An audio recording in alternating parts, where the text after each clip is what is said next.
Stefan. Hello, dear listeners, and welcome to today's TSF1 Greece podcast about the Miami Grand Prix. Today, aside from my friend and co-host Panos, good evening, Panos. Good evening, Alex. We also have His Highness Dimitris. Hello. Hello from rainy Corfu. I'm in England. England, yes.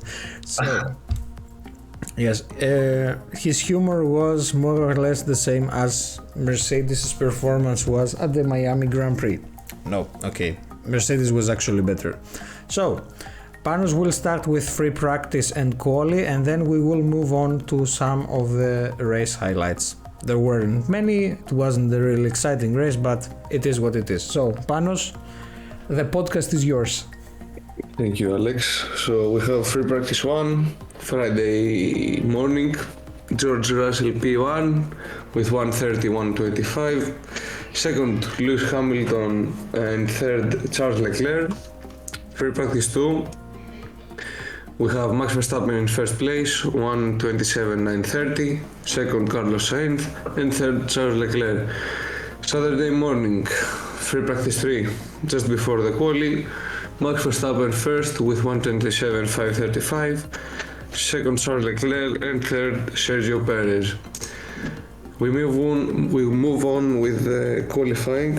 Out of Q2 in 16th, we have Lando Norris, 17th Yuki Tsunoda, 18th Lance Stroll, one of his worst qualifying results, 19th Oscar Piastri, and 20th Logan Sargent. Out of Q3 in 11th, we have Alex Albon, 12th Nico Hülkenberg, 13th Lewis Hamilton. Out of Q3, Sir Lewis Hamilton, Dimitris. 14th Zhou Guanyu, and 15th Nick De Vries. So we move on with Q3. We had a red flag from Leclerc at the end of the sector 1, and the top 10 goes like this. First and poleman, we have Sergio Perez with 1:26.841. Second, Fernando Alonso. Third, Carlos Sainz. Fourth, Kevin Magnussen. Fifth, Pierre Gasly. Sixth, George Russell. Seventh, Charles Leclerc after crashing into the wall at the end of Sector 1. Eighth, Esteban Ocon. Ninth, Max Verstappen after not making a fast lap. And 10th, Valtteri Bottas. That's it before the race and the 5 lights, and away we go. So, that's all, folks, from Panos. He's actually not feeling really well today, so I will take over the race highlights. So, rain was expected at the Miami Grand Prix, but it never arrived, though weather still played a crucial role for Mercedes and Red Bull drivers. Crucial, not crucial. So, happy fanboy Dimitris is today here because despite Mercedes having a disappointing qualifying session, their strategy team believed they could gain an advantage on race day, and indeed they did. They planned to retain both sets of hard tires as they believed it wouldn't be a standard one-stop race due to poor performance of the medium and soft tires in practice. The high temperatures and newly resurfaced track caused severe tire degradation in practice, but the cooler conditions on race day changed the situation. So, Mercedes basically found themselves that the medium tires are more manageable, and their strategy of a two-stop race with one medium stint and two hard stints would have given them an advantage over Aston Martin and Ferrari. Red Bull, on the other hand, regarding Sergio Perez's car, had to maintain a controlled pace due to graining on his medium tires, while Max Verstappen's strategy on starting on hard allowed him to run long and fast.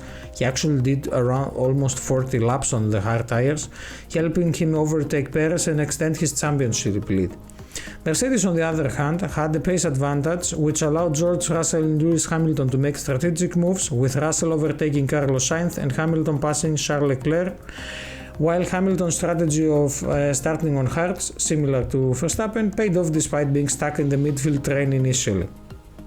George Russell, on the other hand, his progress was aided by Hamilton, who allowed him to pass, but it ultimately helped him catch Sainz. Hamilton's pass on Esteban Ocon was delayed by defensive driving, allowing him to catch Pierre Gasly and Leclerc before the end of the race. All in all, the race day turned out better for Mercedes than qualifying did, albeit the different reasons that they initially expected. So, since it wasn't one of the most exciting or super duper wow and action packed Grand Prix, let's go to the Driver Championship. From place 1 to 10th, we have Verstappen with 119 points, Perez 105, Alonso 75 points, Hamilton 56, Sainz with 44, that's the first 5, followed by George Russell with 40, Charles Leclerc with 34, Lance Stroll with 27, Lando Norris with 10, and Pierre Gasly with 8. Place 11 and 12th is shared by Hülkenberg and Ocon with 6 points, 13th and 14th between Bottas and Piastri with 4, while 15th through 17th is shared by Guan Yu, Tsunoda and Magnussen with 2 points, Alexander Albon has 1, and the local hero Logan Sargent has 0, alongside with Nick De Vries, who hasn't also scored any points. Regarding the Constructors' Championship, the first 3 teams are Red Bull Racing with 224, no surprise there, followed by Aston Martin with 102, followed by Mercedes with 96. After that we have Ferrari with 78, followed by McLaren and Alpine with 14th, Haas has got 8 points, Alfa Romeo has 6, Alfa Tauri has 2, and Williams has scored 1 point. That's pretty much it for the Miami Grand Prix. The next race will be in 2 weeks. So we have the first race in Italy. It's going to be the Imola Grand Prix that officially takes place at Autodromo Enzo Ferrari on May 19th through 21. And a few stats about the track. The Autodromo Enzo Ferrari, mostly known as we said as Imola, had its first Grand Prix in 1980. The race will have 63 laps with a circuit length of 4.9 kilometers and a race distance covered of approximately 309 kilometers and a lap record of 1 minute 15 seconds .484 by Lewis Hamilton in 2020. Hopefully this year, as Dimitri said in our Greek version of the podcast, Verstappen will break it, because it's embarrassing to have a Mercedes have a lap record on an Italian racetrack. No, of course. He has an F16.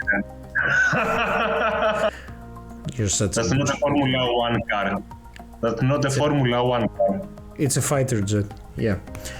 Hopefully he does a good stint on soft tires and he takes it. It's less embarrassing if it's a Red Bull. So, let's see. I don't think we have anything more or less to add. It wasn't, as we said, a really exciting race.